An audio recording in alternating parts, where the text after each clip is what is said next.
Imagine it's New Year's Eve with a cozy fire and a room full of lesbians. That's how we spent our New Year's Eve. We're going to tell you all about it. I'm Sienna. And I'm Toast. We're partners in love, life, and music, and we've been together since 2001. With each episode of this podcast, our goal is to help our fellow LGBT community members lift their lives to the next level. Hey everyone, Happy New Year. Happy New Year. It's still the new year. Keep it fresh, people. It is, and we have a quick shout out for this. I guess this is the second podcast of the year. Mm-hmm. And this comes from a review on iTunes by Rock Steady Theory. And the title of the review is Comfort Listening. I love that. Listening to Sienna and Toast soothes my heart like drinking a comforting cup of hot cocoa on a cold winter night. They're so endearing and they motivate me to strive to be a better version of myself. And then they put some beautiful star emojis there. Aw. 5 stars. Thank you. Thank you. Rock Steady Theory from the USA. That's what it says on here. Okay. That Rock Steady. Isn't that from the 80s? That's a song. That's a song, right? Yeah. Okay. I 80s like that people. song. All right, 80s babies. I like it. Okay. So thank you so much. If you want to leave a review, please feel free to do so. Just on iTunes, right? That's right. Yeah. Or leave a rating.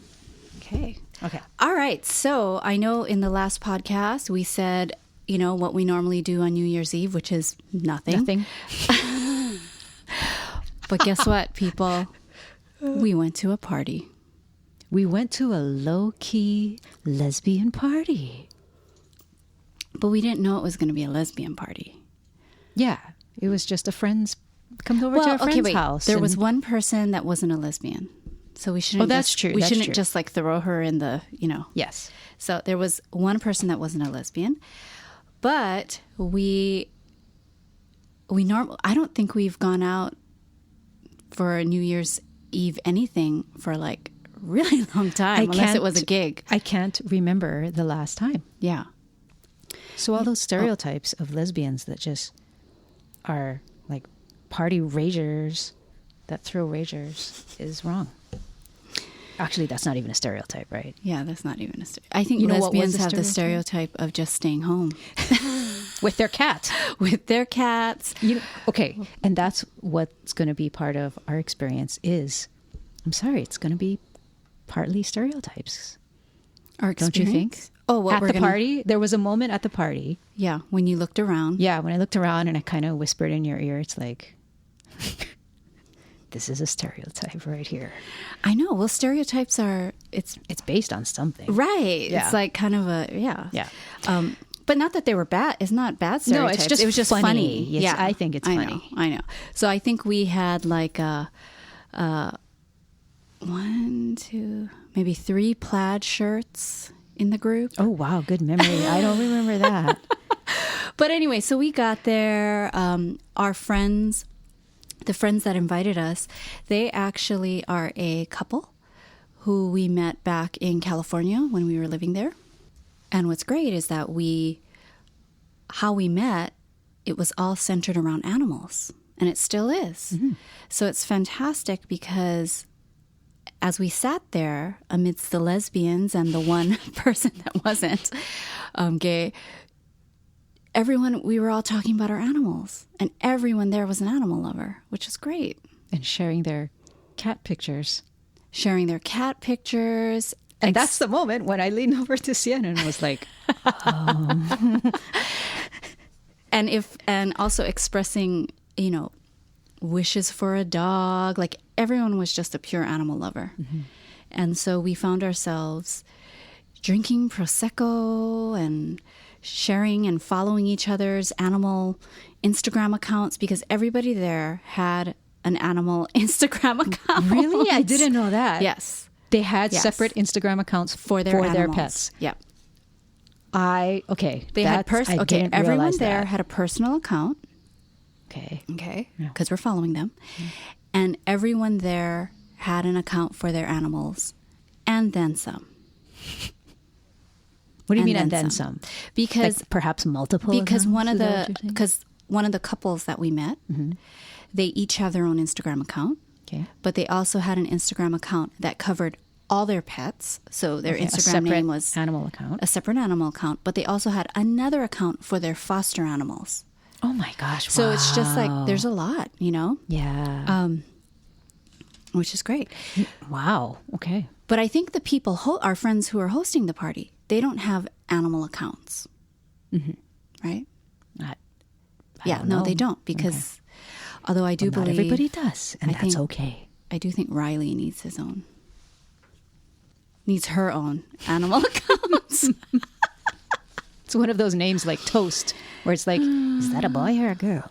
Anyways, Riley Joe is the cutest tabby in the world, and next to Kuman, and she's so cute. But anyways, so we had a really nice time amidst the gay people, and it was fun because for me, like we talked about this so many times on the podcast. Oh my God. But I'm just going to say it again. Yeah, say it again. Like when you're not around your people, when you are, it's just so comforting. Yep. It's just so affirming. And again, you don't realize you're missing that until you have it. Right. Until know? you have the contrast. Yeah. Because our society it's a straight person's world. Yeah. I mean, we live in the contrast every day, so it's normalized, right? Exactly. Yeah. Exactly. So when we're amidst that, commonalities, not only just being lesbian, but then having a love for animals, a shared love for animals, it was just great. Yep. And I have to say, I am so thankful that even though we live in a straight person's world, things are evolving, society's evolving, humanity's recognition of what is, quote, normal and okay, and humanity's open-mindedness is moving in the right direction, in an evolved, more mature, more educated direction. Yeah. So that's a good thing. That is a good thing. Yeah. But exactly what you said, it's still so supportive feeling to be it is able to spend time just relaxing with other people that really understand. And so you know what we didn't do is we didn't kind of set up where the party was at. Okay. But our friends have this really beautiful old home, old craftsman home. Yeah. And in Portland, the craftsman homes are everywhere. But when you find a truly, like a real craftsman home from way back in the day that's just well taken care of, it's just amazing. So they have beautiful built-ins in their home. They have such a great eye for decor. And so that's they had the party at their house. But then in addition to that, they have so many beautiful animals, so many beautiful rescue animals. So it's a very cozy home, and they had a great fire going. Yes, like a real fire, right? Right, not a gas With fireplace wood. fire. So it was, what I loved about the evening was, of course, the company and the conversation and the people there. But like you said, the home, it was cozy, but not cramped. It was, and another thing that I appreciated was that it wasn't the typical, hey, let's have the New York Times countdown, not New York Times, Times Square, the Times Square countdown and the ball drop and all of that hoopla and stuff. There's nice music on, but not distracting. And that was great. I think that really fostered the conversation. Yeah. Yeah. Don't you like how their chairs are set up too?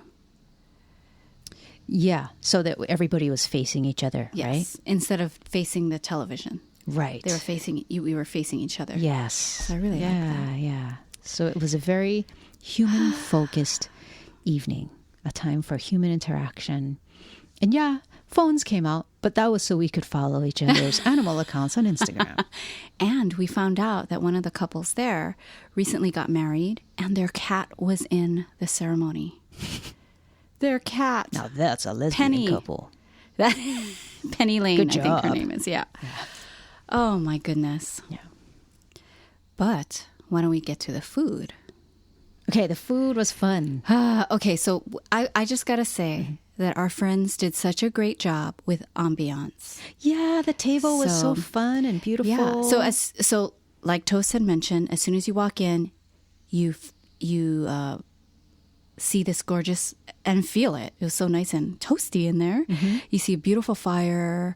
And then when you got to the food table, everything had a little place card that had what it was. Mm-hmm. There was a little vegan section. And you could tell if it was vegan or not because they had a little V on the card. It was fantastic. Yeah. They had all kinds of regular cheeses and vegan cheeses. They had nuts, various types of hummus and salsa, and various types of chips, right? And various types of crackers, right, yeah. And various types of little, like, what are those little breads that are hard? Toasts. What are those little, like that cute little bread that looks like a tiny baby French bread? Exactly. Slices. Yeah, I don't know what you call that. Toast. That's what I would call it. It's like little French buttered bread toast. Toast chips, but they're not chips. Anyways, I don't know what it was, but it was good. But I ate them up. Whoops, hold on. Okay, sorry, that's me. So they had that. They had fruit. Oh, that's right, fruit. And they had fruit and vegetable. They had vegetables. Like raw veggie platter. Yep, and they had candy, if you wanted candy. Mm-hmm. And okay, someone brought a homemade vegan Yule log. Mm-hmm. Oh my God. And the Yule log was delicious. And it had, instead of a raspberry cream inside of it, it had a coffee buttercream inside of it. It was completely covered in chocolate ganache. It was intense. I loved it. But yeah, you can't I know handle, because you're intense. You can't handle that. Yeah. And then the ends no, it was good. of the I tree ate my slice. It was filled with peanut butter instead of the coffee cream. Mm-hmm. But it was pretty amazing, I swear. And vegan, so it was just great. And they had 3 candles in the center that were burning all night. Yep. It was just beautiful. And beautiful. I made numerous trips to that table and filled up my plate again and again and again. I know, it was so good. Yeah. It was and so good. What was so nice is that our friends put together a doggy bag for us and actually delivered it to our house after the party. So I mean, not that night, but after the party. Because we left, we were the second first ones to leave. Oh yeah, the second ones to leave, and we just really wanted to not be driving like right at midnight or right after midnight. So we left about 1:45 or so, right? Yep.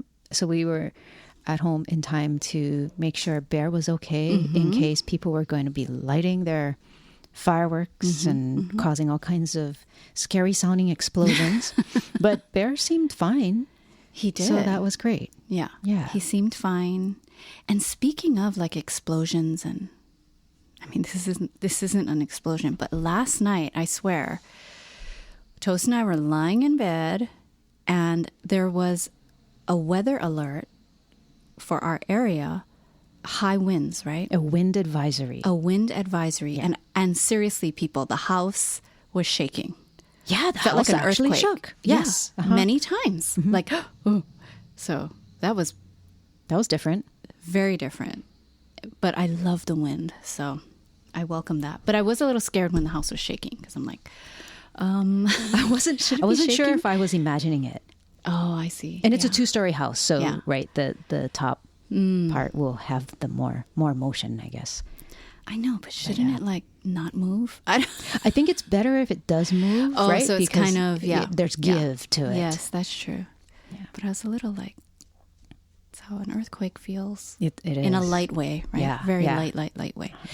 But anyways, So that was our New Year's Eve adventure. So we broke our 16-year stretch of It is not that long. I know we've done some stuff before, but yeah, how long? But yeah, so that was really nice. And again, for me, the takeaway, I guess, was just like really appreciating being around people that share very similar values. And in this case, because it was a party, so it's like, I don't know how deep you could go at a party, but we all loved animals, and I love that. And we were all lesbian except for Mary, who wasn't, and a lot of us vegan, everyone vegetarian, but some vegan ones, and it was great. It just felt so affirming and comfortable and safe. Yeah. It reminded me of church in a way.